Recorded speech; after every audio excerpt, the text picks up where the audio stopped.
Hilary's accident happened in April of 2008. Okay, so over 4 years now. Yeah, 4.5, yeah. Well, they told us that her brainstem was severely injured. Her injury is at C1, C2. Her neck was completely broken. She had a halo for 3 months. And the doctors said cognitively she would probably get somewhat better. But motor skills, she would probably never be able to move anything. And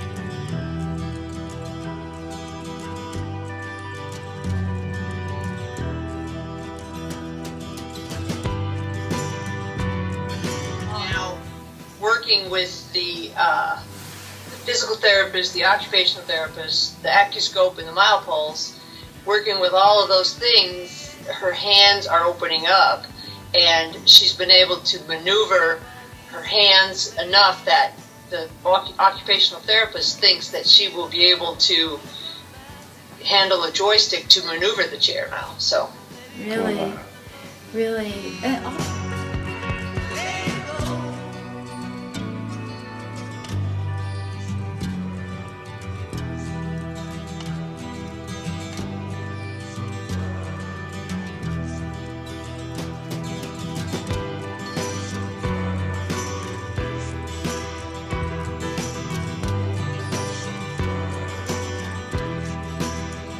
60 years old, was thinking about retirement.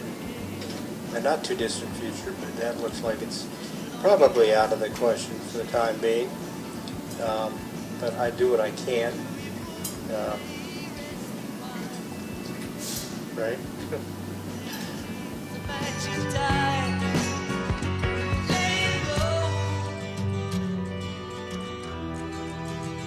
first got the Acuscope, I think it was like March of 2009, I think, is when we. But then we just had the Acuscope, and we didn't have Jan, so we didn't have the training that we needed.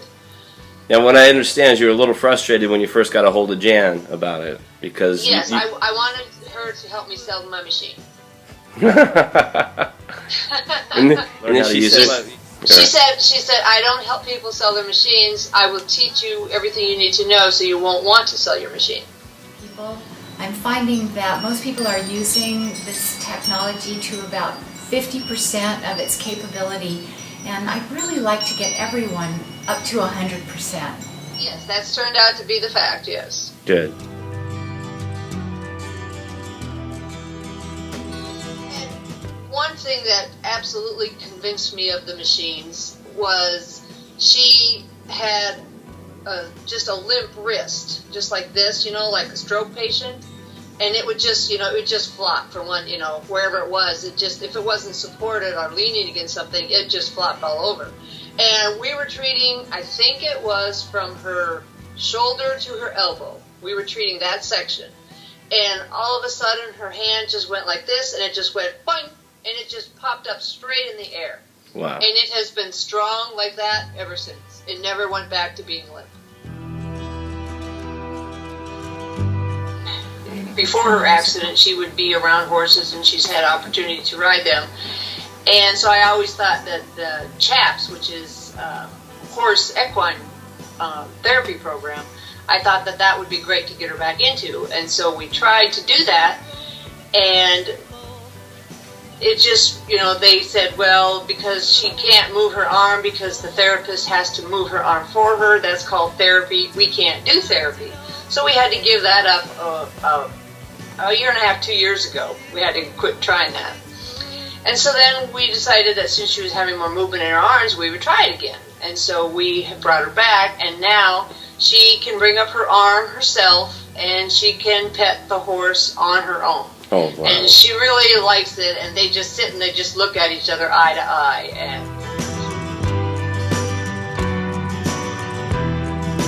you need to know when you're there having, your daughter, and you're in ICU, and you're this and you're that, and you're such a novice to all of this that it's like, okay, doctors, it's like, why do you do that?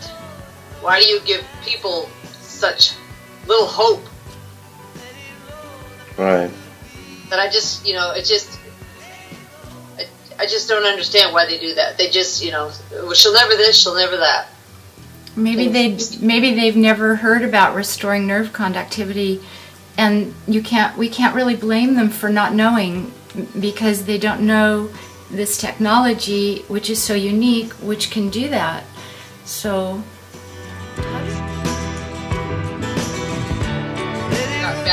set back up with a physical therapist because we hadn't had one for over a year, and so we got her lined back up again, and so she was working with her, and so she asked her if she wanted to kick the ball or she wanted to kick her in the butt, and she said she wanted to kick her in the butt. So she lifted up her leg and kicked her in the butt. So. Good for her. Really, and that is so huge, and it just gives me such encouragement for all of the stroke patients out there in the world, which there are so many.